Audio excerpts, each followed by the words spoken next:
quando a gente pensa que não dá para piorar mais, que não dá para surgir mais coisa cabeluda, o caso Trump traz mais informações chocantes. Nós vamos falar sobre isso aqui ainda nesse editorial. Tem muita coisa acontecendo ao mesmo tempo que a gente precisa estar de olho, tanto aqui no Brasil quanto nos Estados Unidos. E por que eu estou falando tanto do caso Trump, dos Estados Unidos, da geopolítica? Porque isso vai interferir aqui. Meu irmão, em novembro, Trump vai voltar. E aí já pensou como é que vai ficar aqui no Brasil com Trump na presidência? Pois é, eu sei que o Lula não vai conseguir manter a língua dentro da boca. Vai dar ruim. É por isso que a gente precisa estar antenado no que vai acontecer. Então fica até o final do editorial que nós vamos falar dessas novas descobertas cabeludas, aí, mais cabeluda do que o Milley, no caso Trump. Tá? Mas antes, a gente precisa falar de uma coisa grave. Afinal, o leite derramou de vez. Eu peço perdão pelo trocadilho, mas eu não consegui me segurar. Tá? O Eduardo Leite, ele, vamos dizer assim, como que eu posso explicar? Tá chateadinho com o governo Lula. Por quê? Porque o Lula não cumpriu suas promessas. Matéria do CNN, pense bem, CNN. Nós cansamos de esperar, diz Leite, ao cobrar recursos do governo federal para o Rio Grande do Sul. O Leite azedou de vez. Não resisti de novo. Vamos lá. Cansamos de esperar. O governo do Rio Grande do Sul, Eduardo Leite, cobrou que recursos prometidos pela União sejam enviados ao Estado para ajudar na reconstrução das cidades após o período de enchentes. Meu amigo. Segundo Eduardo Leite, o governo Lula veio, fez os parangolê, as promessas dele, mas na hora de soltar o cash, de liberar o din-din para ajudar o povo do Rio Grande do Sul, nada. Duas coisas podem acontecer a partir desse momento. Ou melhor, três coisas. A primeira coisa que pode acontecer, que é a mais provável, é que vai continuar por isso mesmo. O Eduardo Leite pode espernear, pode reclamar, o Lula vai falar que está fazendo mil maravilhas, mas vai continuar por isso mesmo. Né? E o governo vai ter que usar o dinheiro do Estado para ajudar o povo do Rio Grande do Sul. Escolha mal feita, hein? Segunda opção que pode acontecer, o governo Lula pode ficar intimidado com o Eduardo Leite e não, então vamos ajudar. Muito improvável de acontecer. E a terceira coisa que pode acontecer, que é bem mais provável.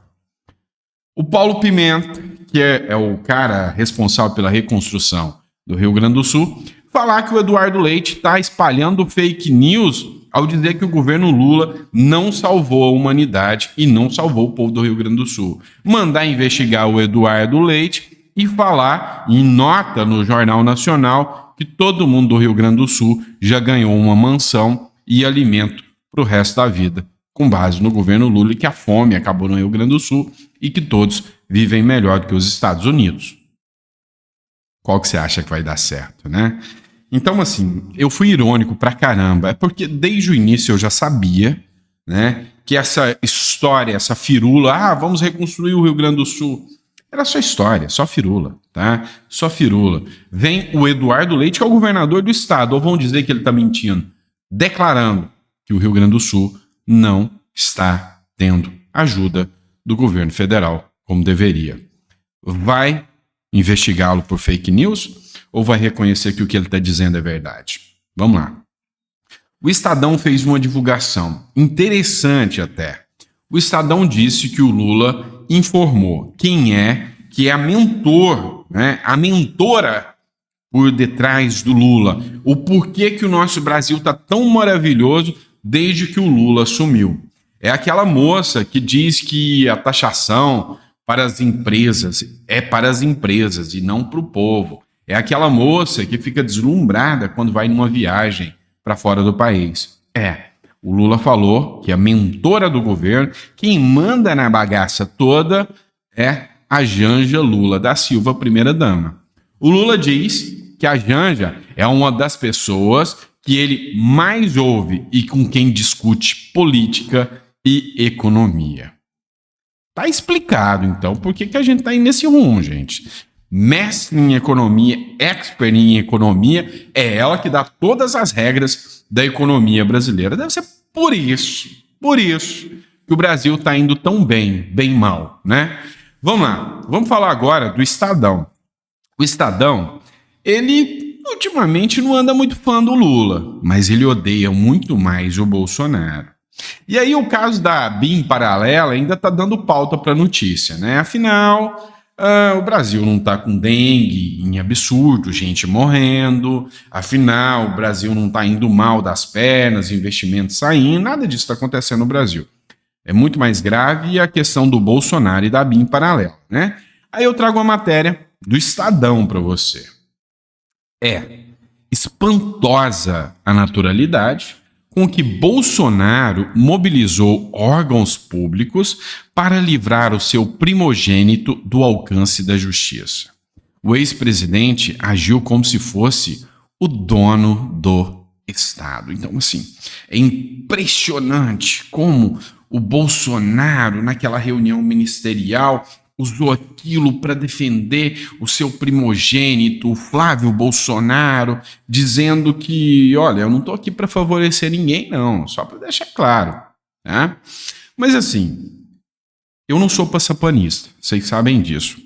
Cara, se o Bolsonaro fez isso mesmo, e se provar que prove, tem é que se lascar mesmo, tá? Se ele andou defendendo o seu filho e o seu filho fez coisa errada, tem que se lascar os dois, tá? Não passo pano para ninguém, não. Mas não me convenceu. Tá? Eu tô deixando claro para vocês que não me convenceu. Mas, entretanto, todavia, contudo, eu vou dar uma sugestão de pauta para o Estadão. Enquanto o Estadão está falando que é espantosa a naturalidade que o Bolsonaro mobilizou os órgãos públicos para salvar o Eduardo Bolsonaro, fala aí como é espantosa a atuação do Supremo Tribunal Federal para livrar a cara dos mensaleiros, né? Da galera do Petrolão, do Propinoduto. Fala aí das decisões do Tribunal de Contas da União, que para o Lula é uma coisa, para o Bolsonaro é outra. Não é espantoso como aquela claque toda lá do mensalão do Petrolão, os irmãos Batista voltaram à cena, né? Como diz o Alckmin, voltaram à cena. Não é? O próprio Lula voltou à cena, o Alckmin que falou. Como eles votaram, agora tem medidas provisórias para ajudá-los. Não é espantoso o Estadão? Então, assim, cá entre nós, se o Flávio Bolsonaro fez essa rachadinha e o Bolsonaro o defendeu, responda por isso. Mas cá entre nós, é espantoso vocês verem o governo todo com o Supremo junto. Vocês viram as decisões do Toffoli livrando mensaleiros, a galera do Petrolão, e aí vocês quererem trazer essa indignação como, estou indignado.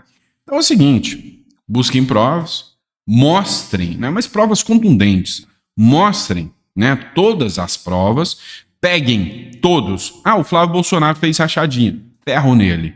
Mas ali, na Alerj, todos fizeram rachadinha, inclusive o líder das rachadinhas era um cara do PT. Ferra todo mundo, pega tudo, joga o Flávio Bolsonaro e todo mundo junto se é verdade.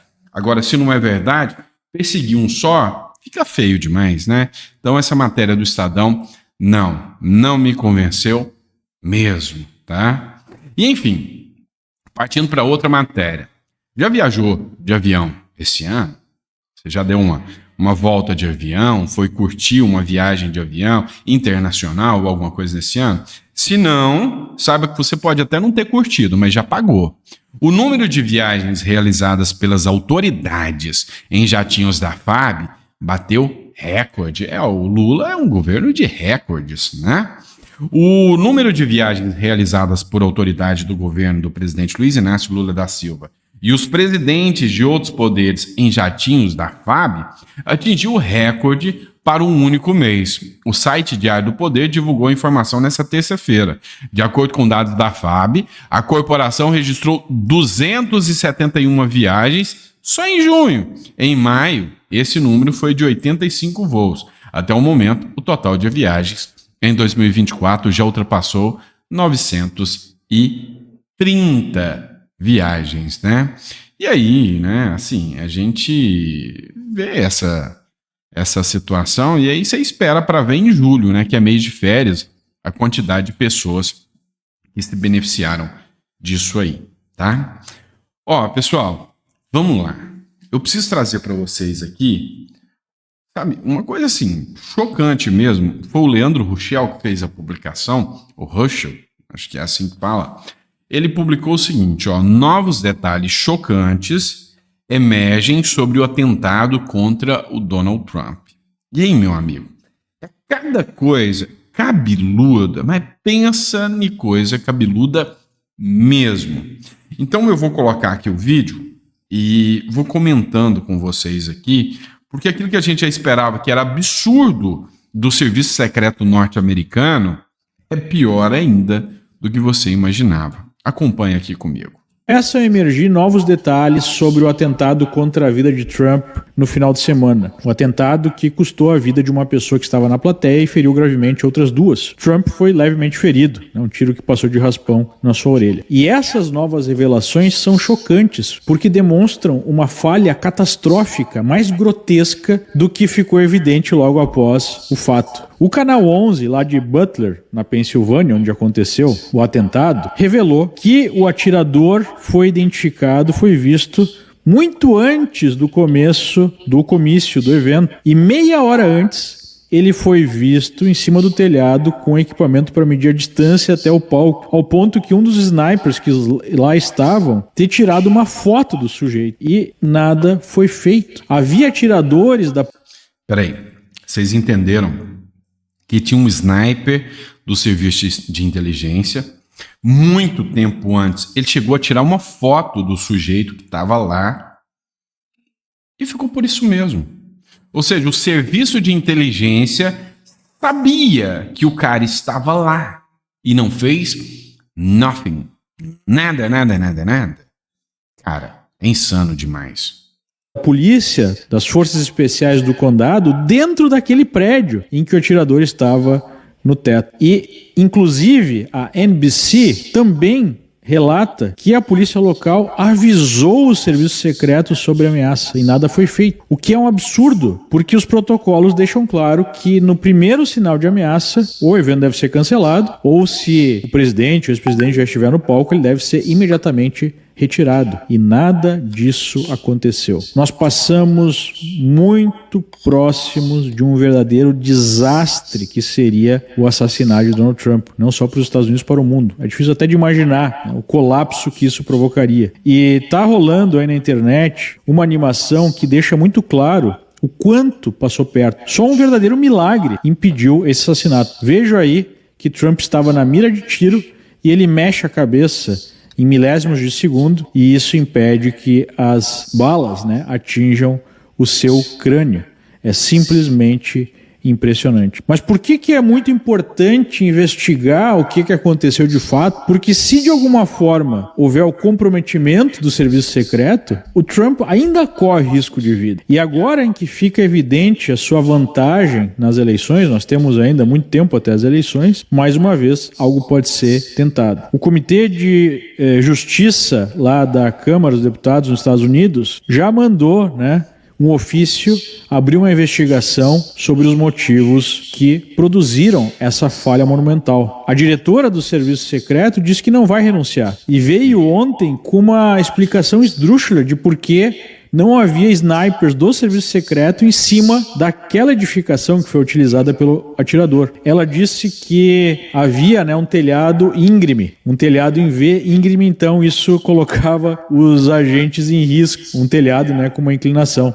Só que os agentes estavam num outro telhado também com inclinação, então essa explicação não faz sentido algum. A verdade é que há motivos para nós desconfiarmos, há vários motivos. Nós sabemos que o Deep State, né, formado por essas agências, odeiam o Trump, ao ponto do FBI ter participado do esquema de falsa acusação contra Trump sobre o conluio russo. Eles abriram a investigação e pediram a quebra de sigilo, tanto de Trump quanto de assessores dele, sabendo que aquele documento, aquele dossiê, era um dossiê que partiu do próprio Partido Democrata e possivelmente era fake. Isso hoje já está provado. O FBI é a mesma agência que protegeu o filho do Biden e o próprio Biden com evidências ali claras de corrupção por parte da família. Então essas novas revelações aumentam a preocupação em relação à independência de fato da agência e a possibilidade dessa agência e de outras agências produzirem uma investigação minimamente isenta para identificar o que de fato aconteceu no fatídico,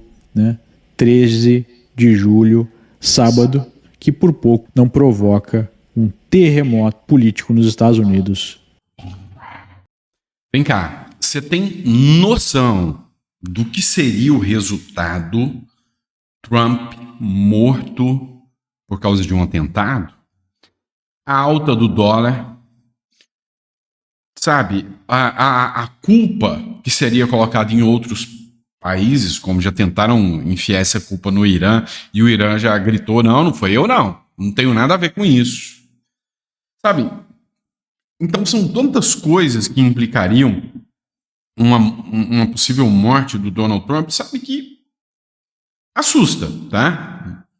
Assusta e assusta muito. Os resultados práticos disso seriam, assim, impactantes mesmo. Imagina a alta do dólar, imagina o colapso do mercado, né? Como que seria? Imagina relações comerciais que poderiam, inclusive, ser rompidas se houvesse a mínima suspeita de participação de algum player internacional nesse evento. Então, assim, são coisas insanas. E o próprio FBI, né, o FBI,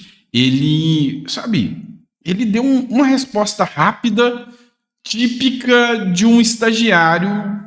Não, a gente concluiu que realmente o atirador queria assassinar o Trump. A gente concluiu também que ele agiu sozinho. A gente concluiu também que, teve uma falha ali, mas foi falha pequena. Caramba, tinha gente do serviço secreto dentro do prédio onde o cara subiu. Todo mundo viu o cara, gente do serviço secreto tirou foto do cara. Cara, não dá para essa narrativa continuar sem a gente levantar um sinal vermelho aqui sobre esse absurdo, né? Isso é fato. Vamos lá, pessoal, vamos falar um pouquinho de economia, né? Cara, teve uma publicação aqui acho que é PP, e do Léo Siqueira, que para mim foi épica, né? Cara, essa galera da esquerda não cansa de passar vergonha. Eles falam daquilo que eles não sabem, tá? Olha isso. Nada como os dados para desconstruir narrativas. Essa é a diferença entre mim e você. Escuta essa lavada aqui. A diferença entre mim e você é que quando eu não sei sobre o assunto, eu te escuto. Agora, quando você não sabe, você insiste em dizer sobre o que não sabe. Agora, só um ponto que eu queria colocar, em relação ao que o Léo e o Mano colocaram aqui, que é importante destacar. Não sei porque os dois têm medinho da intervenção do Estado na economia. Graças à intervenção do Estado na economia, o Brasil na década de 50 deixou de ser uma fazenda de café e virou uma das maiores indústrias do mundo. Graças à intervenção do Estado na economia, no século XIX, os Estados Unidos não tinha nada e virou uma potência do mundo. Graças à intervenção do Estado na economia, a Coreia do Sul, que era um país completamente atrasado, se tornou uma das maiores indústrias do mundo. Ou seja, intervenção do Estado da economia é bom, é saudável. O problema e a questão é ter projetos que subsidiem e que justifiquem a intervenção do Estado na economia.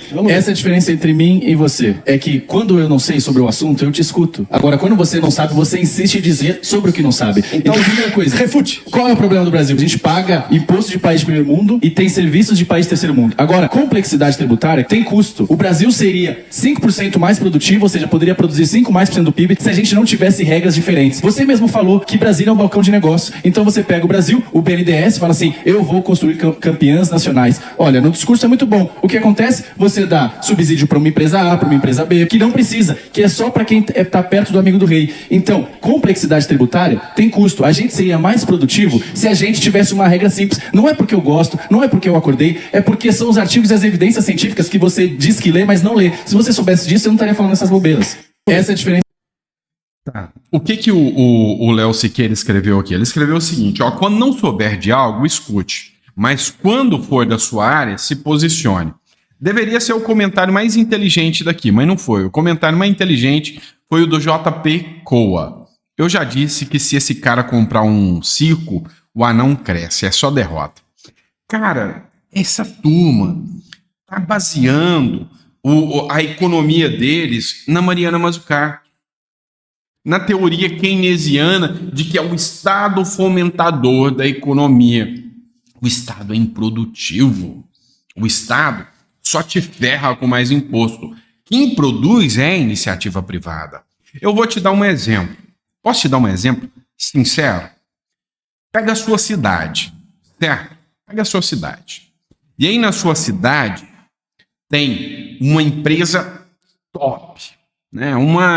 Vamos lá, tem uma fábrica de veículos elétricos de última geração que emprega 80% da cidade.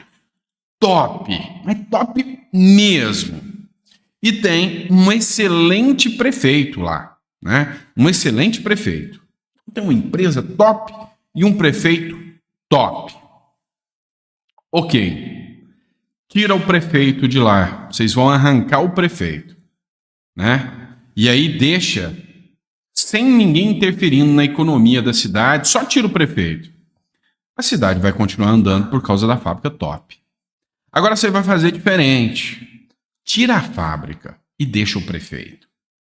O que vai acontecer com a cidade? De repente, do dia para a noite, 80% da população na rua, a fábrica fechou. Acabou. Quem é que faz a economia fluir? Seria alguma empresa estatal? O Estado é produtivo? Ah, não, mas essa fábrica, se fosse do Estado, estava lotada de parente do prefeito e a fábrica ia dar prejuízo em pouco tempo, ela estava no negativo. É assim que funciona. Não vem com esse papo de Mariana Mazzucato, eu já li o livro dela. É muita baboseira em cima de baboseira. Eu vi o Keynes. Ah, para, né? Esse discurso dessa galera aí é um discurso totalmente insano e fora do contexto. É simples assim, tá bom? Simples assim. Fechou?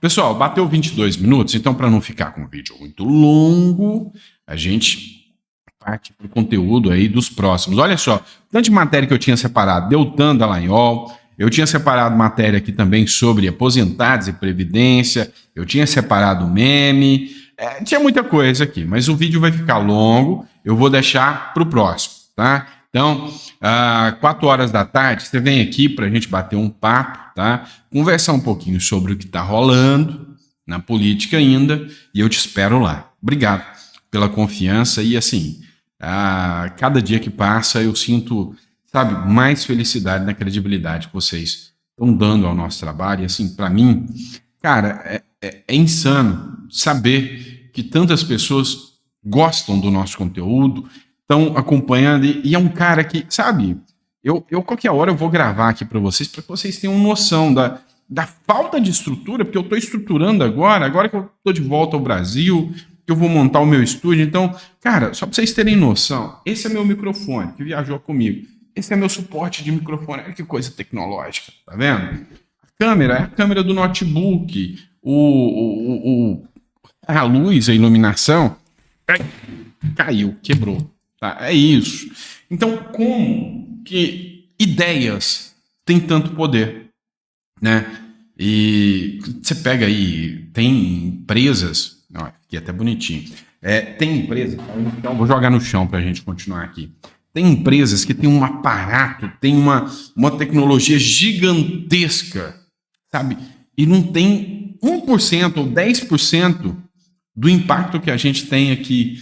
E sabe, isso é porque eu sei que vocês sentem a verdade naquele que tá trazendo a mensagem. Então, assim, quando eu trago um conteúdo, cara, eu não quero mudar a sua cabeça de jeito nenhum. Eu vou divergir de você, a ver se você tá... Eu apoio o Nunes, eu apoio o Marçal.